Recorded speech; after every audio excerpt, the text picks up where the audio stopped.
आपकी प्रेगनेंसी का पहला महीना, इनफैक्ट पहला महीना ही नहीं, दूसरा और तीसरा महीना, ये तीनों महीने आपके लिए और आपके बच्चे के लिए बहुत ही ज़्यादा इम्पॉर्टेंट होते हैं।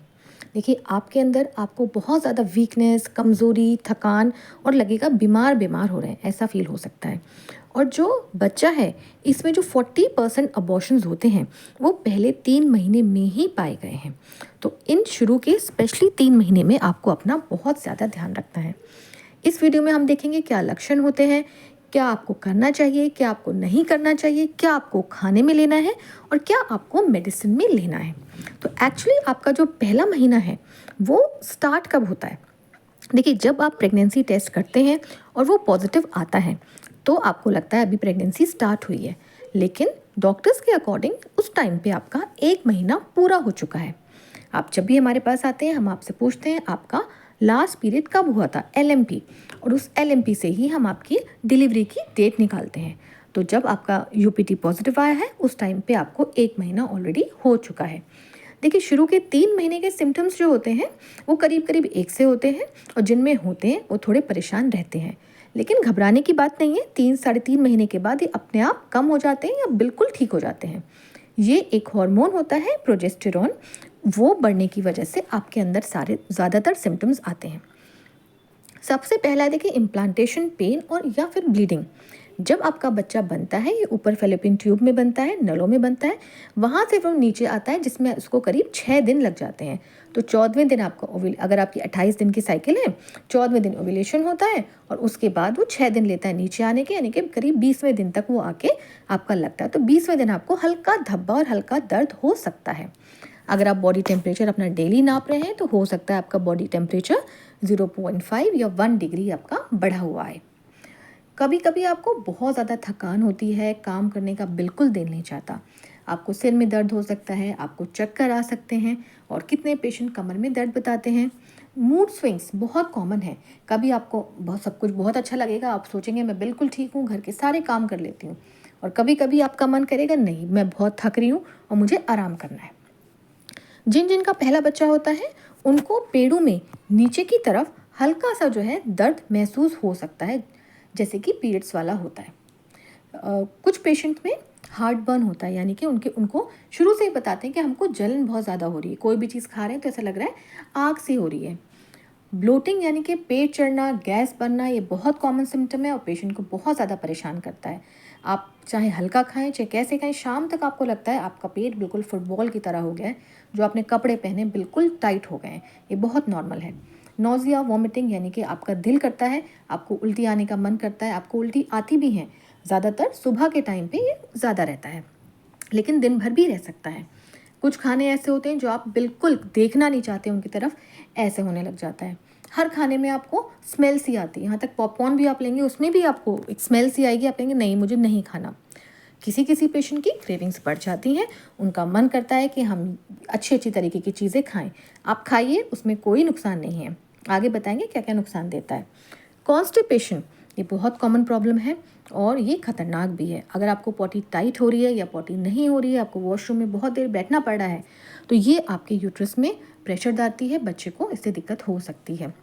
जो आपके ब्रेस्ट है उसमें आपको भारीपन सा लग सकता है और हल्का फुल्का दर्द सा हो सकता है। जो एरियोला है, निप्पल के चारों तरफ का एरिया, वो डार्क ब्लैक होने लग जाता है। जो वजाइना से जो सीक्रीशंस है, जो डिस्चार्ज है, वो बढ़ने लग जाता है, लेकिन उसकी टेंशन नहीं लें, जैसे कि बताया वो नॉर्मल वाला डिस्चार्ज रहता है। अब आपको कौन कौन सी बातों का प्रेगनेंसी में ध्यान रखना है। सबसे पहली बात, आपको वेट बिल्कुल नहीं उठाना है। शुरू के 3 महीने तो बिल्कुल भी नहीं उठाना है। आप किसी की हेल्प ले लें, कोई हेल्प रख लें, अपने हस्बैंड की हेल्प ले लें, लेकिन इसका मतलब ये नहीं है कि आप बिल्कुल आराम करके रहें। आपको एक्टिव रहना है, घर के और जो काम होते हैं वो करिए। एक्सरसाइज आपको हल्की रखनी है और करनी है। अगर आप नहीं भी करते तो कम से कम वॉक तो आपको करनी ही करनी है। ट्रैवलिंग बिल्कुल अवॉइड करिए, बहुत दूर जाना हो बिल्कुल ना जाएं, और अगर रास्ता उबड़ खाबड़ है आसपास का भी तो भी आप उसे अवॉइड करें। खाना आप हेल्दी डाइट लें। अब हेल्दी डाइट में सबसे पहली चीज़ होती है फाइबर रिच फूड, जैसे कि अगर आप रोटी खा रहे हैं तो आप गेहूं की रोटी खाएं। जो मैदे वाली चीज़ें होती हैं उनको बिल्कुल अवॉइड करें। इसके अलावा आप ओट्स ले सकते हैं, दलिया ले सकते हैं, इसमें फाइबर है, ये आपको ये डाइजेस्ट होने में ईजी रहता है और जो है आपका जो कॉन्स्टिपेशन है उसमें आपको आराम मिलता है, क्योंकि प्रोजेस्टेरोन की वजह से हमारा जो इंटेस्टाइन है उनकी वर्क, उनका मूवमेंट जो है कम हो जाता है। जो फ्रूट्स वेजिटेबल्स हैं ये आप लें, बिल्कुल ताज़े लें, लोकल मार्केट से लें, उसको धो के साफ़ करके तब खाएं। लेकिन फ्रूट्स में एक तो आपको पाइनएप्पल नहीं लेना है। पाइनएप्पल अनानास में होता है ब्रोमेलिन, ये जो है बच्चेदानी के मुंह को सॉफ्ट कर देता है और कभी कभी बच्चा इससे बाहर आने लग जाता है। दूसरा होता है पपीता, पपीता में होता है पपेन एंजाइम, ये अबॉर्शन कर सकता है, ये कॉन्ट्रैक्शन लाता है। ये वैसे कच्चे पपीते में होता है लेकिन फिर भी आप अवॉइड करें। नेक्स्ट, पानी की मात्रा अच्छे अमाउंट में लेते रहें, पानी की कमी नहीं होनी चाहिए, इससे आप एक्टिव भी नहीं रह पाएंगे और आपका कॉन्स्टिपेशन बढ़ेगा। आप पानी नहीं ले पा रहे हैं तो आप फ्रूट के जूसेस लीजिए, नींबू डाल लें इसमें, जो जिस भी चीज़ जो आपको अच्छा लग रहा है वो लें, लेकिन पानी की कमी ना होने दें, क्योंकि अगर पानी की कमी होगी तो कॉन्स्टिपेशन होगा। कॉन्स्टिपेशन बहुत ज़्यादा खतरनाक है आपके बच्चे के लिए। जो स्पाइसी फूड है, ज़्यादा मिर्च मसाले वाला है, अगर आपको इससे दिक्कत हो रही है तो आप ये बिल्कुल अवॉइड करें। लेकिन अगर आपसे कुछ नहीं खाया जा रहा है, आपको यही खाने का मन है और इससे आपको प्रॉब्लम नहीं है तो आप ले सकते हैं। अगर आपका मन चाट का, गोलगप्पे का कर रहा है और ये आपको नुकसान नहीं देता तो आप ले सकते हैं। जो कैफ़ीन है इसको या तो अवॉइड करें या कम लें। अब देखिए, कैफ़ीन चाय में होती है, कॉफ़ी में होती है, जो कोल्ड ड्रिंक सोडा वाले होते हैं इसमें होती है, और जो चॉकलेट होती है उसमें होती है। तो मान लीजिए अगर आप नहीं बंद कर रहे हैं, सिर्फ रोक रहे हैं, तो अगर आपने 1 कप कॉफ़ी ले ली है तो फिर और चीज़ें आप दिन भर में कम लें। या आपने चॉकलेट एक दिन ज़्यादा ले लिए, चॉकलेट की ब्राउनी खा लिए, तो आप बाकी चीज़ों को कम करें, ऐसे मैनेज करें। अल्कोहल तो देखिए बिल्कुल नहीं लेना है, ये आपके बच्चे के लिए, दोनों के लिए बहुत हानिकारक है। अगला है स्मोकिंग। स्मोकिंग बिल्कुल बच्चे के लिए जानलेवा और बहुत ख़तरनाक साबित होता है, इसलिए अल्कोहल और स्मोकिंग ये बिल्कुल ही आपको अवॉइड करनी है। दूसरा, अपनी वजाइना की जो हाइजीन है, साफ़ सफाई है, उसको थोड़ा मेंटेन रखें। देखिए, क्योंकि इस टाइम पे बहुत सारी मेडिसिन हैं जो हम आपको नहीं दे सकते, प्रेगनेंसी में नुकसान देती हैं, तो आपको अपना ध्यान ज़्यादा रखना है। देखिए, टेंशन बिल्कुल नहीं लीजिए, इसका भी बच्चे के ऊपर सीधा असर पड़ता है। आप पॉजिटिव स्टोरीज़ पढ़िए, अच्छा म्यूज़िक अच्छा लगता है उस पर ध्यान दें, बुक्स अच्छी लगती हैं बुक्स पढ़िए, लेकिन अपने माइंड को डाइवर्टेड रखिए। अब मेडिसिन में देखिए, फॉलिक एसिड सबसे ज़्यादा ज़रूरी है। जब आप प्लान कर रहे हैं तब से लेके कम से कम 3 महीने तक बहुत ज़रूरी है, ताकि बच्चे में ब्रेन और स्पाइनल कॉर्ड की दिक्कतें ना हों।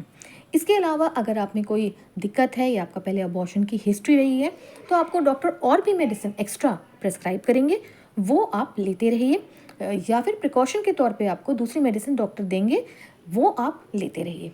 लेकिन इस बात का बिल्कुल ध्यान रखें, अपने मन से कोई भी मेडिसिन नहीं लें कि बुखार आ रहा है भाई हमको दवाई दे दो, आप मेडिकल से ले आए, ऐसा बिल्कुल नहीं करना है, ये बच्चे को बहुत ज़्यादा नुकसान देता है।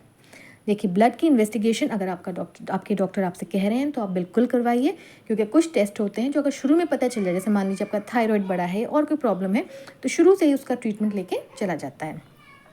अल्ट्रासाउंड में देखिए, सोनोग्राफी जो TVS होता है, ट्रांस वेजाइनल सोनोग्राफी, ये कराई जाती है, जो वेजाइना से प्रोब डाली जाती है। इसमें देखिए 6-7 हफ्ते पे, यानी कि आपका जब 1.5-2 महीना हो रहा है, तो एक तो बच्चे की धड़कन का पता चलता है, और दूसरा पता चलता है बच्चा बच्चेदानी के अंदर ही बना है, कहीं फैलोपियन ट्यूब में तो नहीं बना है। अगर ट्यूब में बनेगा, एक्टोपिक प्रेगनेंसी होगी, तो वो अबॉर्ट करना पड़ेगा। ठीक, अगर आपको कोई भी क्वेरीज हो तो आप मुझसे इसमें क्वेश्चन करके कमेंट में पूछ सकते हैं।